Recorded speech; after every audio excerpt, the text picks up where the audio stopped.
Сәлем, құрметті достар. Менің аз да болса оқырмандарым. Жаңа жылдарыңыз құтты болсын.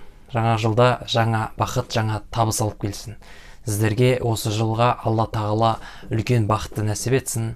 Жаңа жылдарыңыз құтты болсын. Ал бүгін Қазанғаптың «Қос қайтарлы» деген күйін тамашалаңыздар.